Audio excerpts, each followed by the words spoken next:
Leela! Help! Royston was thrashing in the water, gulping and spitting salt water in gobbets, trying to stay on the surface. I can't ruddy well swim! I came alongside Royston. Be still. Be calm. You are making more waves than those two together. But I can't! I have watched these sharks. They hunt movement and blood. We are not bleeding, so they cannot scent us. Be still, or I will kill you myself. If they attack us, we are dead. A huge wave smashed into us at that moment. We broke surface among a whirlpool of fins. Their continued attention suggested they fed like Horder, whenever and wherever they could. I drew my dagger. It wasn't much, but it would stop at least one of these beasts.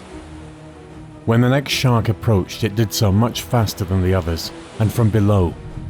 I grabbed the fin as the animal surged by, held on tightly, and repeatedly stabbed it as deeply as I could. Blood pumped out into the water, yet the animal did not seem to want to die. Acting almost without thought, I struck out at the head, and was lucky enough to feel my knife plunge into the creature's unblinking eye. The shark jerked immediately, thrashing, dying. Other sharks were arrowing downward, homing in on the wounded creature. I broke surface, looked around for Royston. I found him clinging feebly to the shattered remains of the deck rail.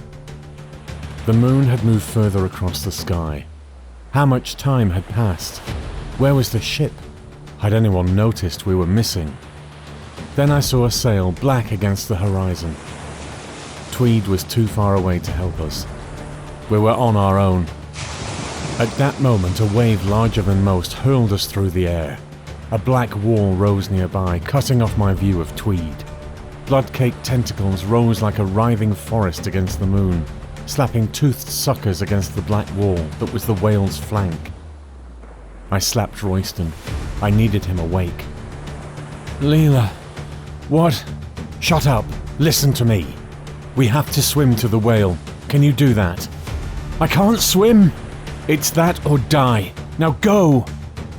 I pulled Royston away from the deck rail, looped a lifebuoy around his shoulders, and pushed him towards the whale.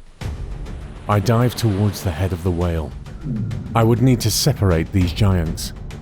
I needed the whale, so it was the squid I planned to kill. I grabbed a tentacle, pulling my way along it towards the head. Without thinking, I pushed my knife repeatedly into the eye. The animal convulsed. Fresh jets of black fluid spurted from the animal, mingling with the blood.